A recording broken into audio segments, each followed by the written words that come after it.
Olá! Nesta aula, eu vou apresentar para vocês um método muito importante para analisarmos as reações dentro da química, que é chamado de aproximação do estado permanente, pois muitas reações químicas passam pelo estado intermediário. Vamos imaginar uma reação aqui de um reagente A formando um produto P, só que este reagente A vai passar por um estágio intermediário I, que, num segundo passo, formará o meu produto P. Observando aqui, esta reação é formada por duas etapas. O meu reagente A formando o meu intermediário I, vinculada com uma constante de velocidade Ka, e o meu intermediário I formando um produto P vinculada com uma constante de velocidade Kb. A essas etapas nós damos o nome de mecanismo de reação. Ou seja, o mecanismo de reação, ele descreve a sequência de reações elementares que devem ocorrer para que os reagentes se tornem produto. Os intermediários, então, eles são formados e consumidos na reação e, portanto, não podem ser considerados nem reagente e nem produtos na transformação. O passo mais lento do mecanismo de reação é conhecido como etapa determinante ou etapa limitante da velocidade de reação. E a lei de velocidade da etapa lenta é a lei de velocidade global da minha reação, porque é ela que determina a velocidade da reação. Mas isto veremos um pouco mais à frente. Na aproximação do estado permanente, não estamos propondo nem que a etapa 1 ou a etapa 2 seja a etapa lenta. Estamos admitindo aqui que a velocidade das duas reações neste mecanismo sejam da mesma ordem de grandeza.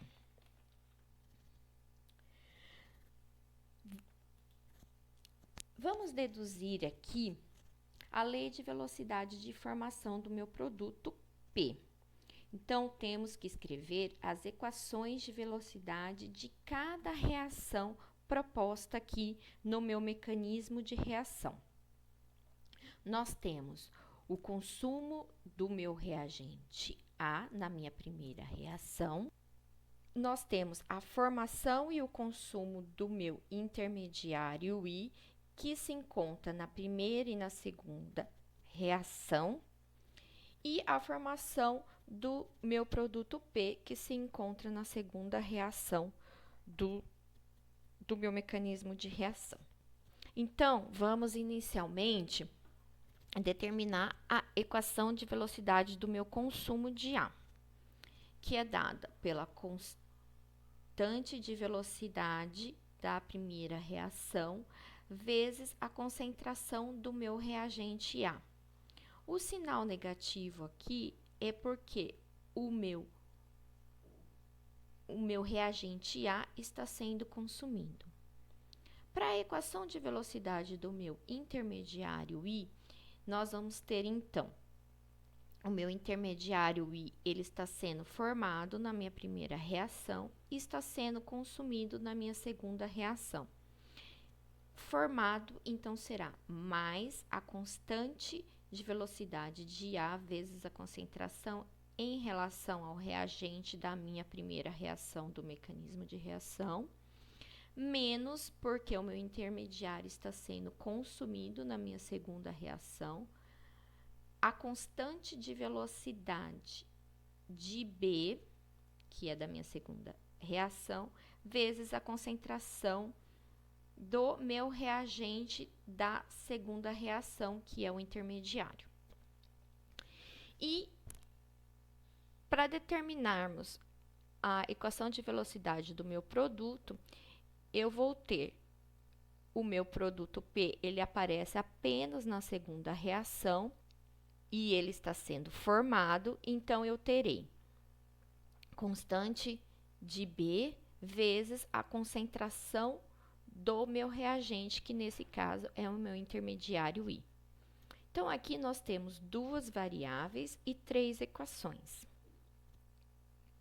Para determinarmos a equação de velocidade de formação de P, nós temos que a minha equação de velocidades está em função do meu intermediário I.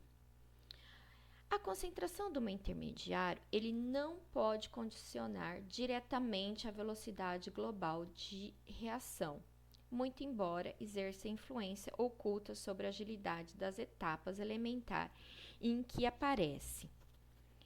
É aí que entra a aproximação do estado permanente.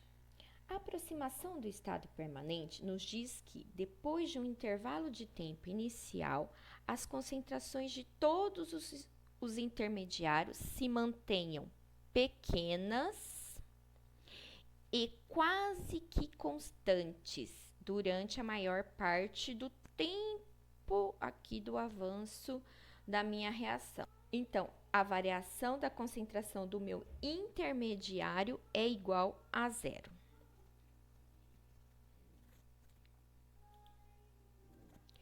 Portanto, a nossa segunda equação fica: variação da constante do meu intermediário em função do tempo é igual a zero.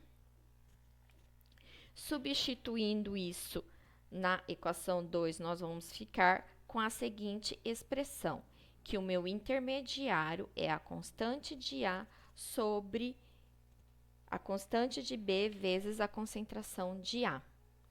Substituindo esse valor aqui do meu intermediário na equação 3, nós teremos que a variação do meu produto em função do tempo é KB vezes KA vezes a concentração de A sobre KB. Podemos cancelar aqui o meu KB, eu vou ter que a minha equação de velocidade de formação do meu produto será a constante de A vezes a concentração de A.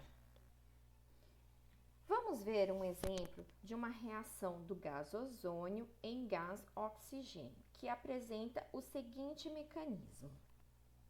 Ozônio, que formará oxigênio mais o radical O, com a constante de velocidade vinculada a esta reação K1, gás oxigênio mais o radical O, formando o gás ozônio, com a velocidade vinculada a esta reação menos K1, e o radical O mais o gás ozônio, formando duas moléculas de gás oxigênio com a constante de velocidade vinculada a esta reação K2. Como pedido no enunciado, vamos encontrar a equação de velocidade da reação de decomposição do meu ozônio. Vamos observar que a molécula de ozônio, no meu mecanismo de reação, aparece na primeira, segunda e terceira reação do mecanismo. Então, a equação de velocidade de decomposição do meu gás ozônio ficará menos, porque na primeira reação o meu ozônio está sendo consumido,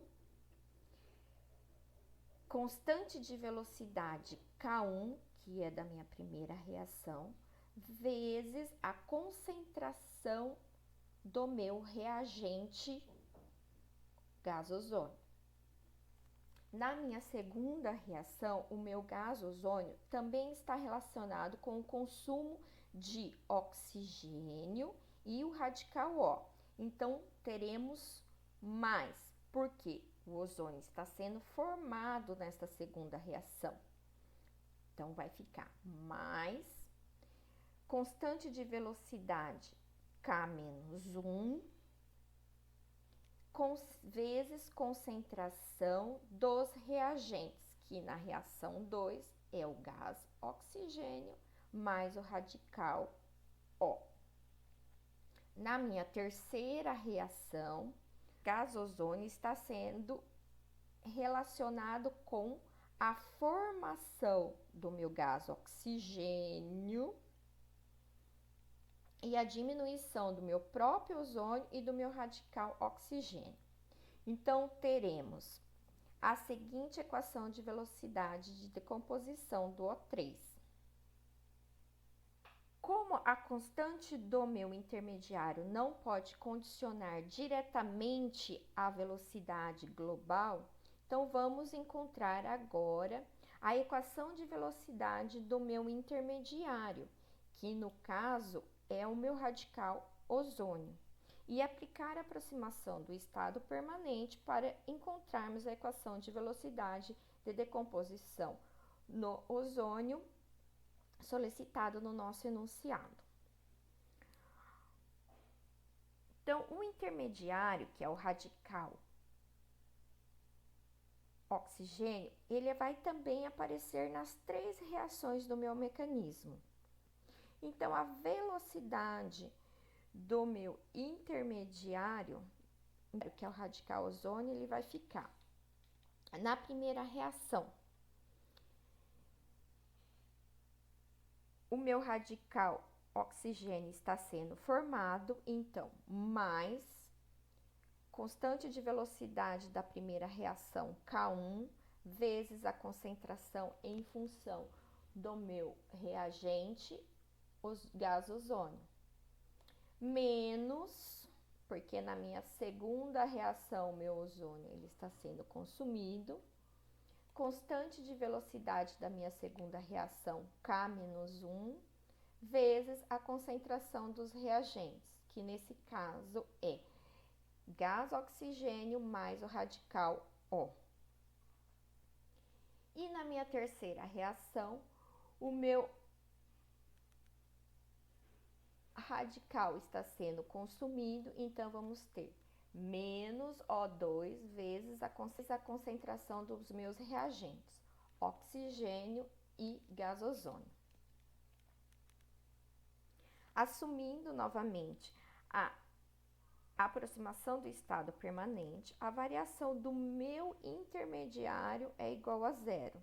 Então, rearranjando essa equação aqui de cima, nós vamos ter esta expressão aqui, ó, que reorganizando e isolando o meu intermediário, que no caso é o meu radical O, nós teremos esta outra expressão aqui.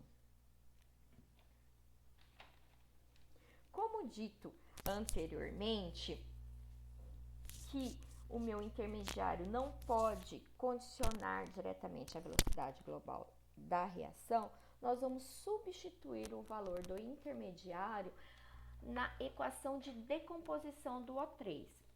Então, nós vamos pegar o valor anterior do meu intermediário O e substituir aqui. Desenvolvendo esta equação, nós vamos chegar nessa seguinte expressão. Cancelando os termos iguais com sinais opostos, nós teremos a seguinte equação de lei de velocidade da reação de decomposição do meu ozônio. É isso aí, pessoal. Até mais.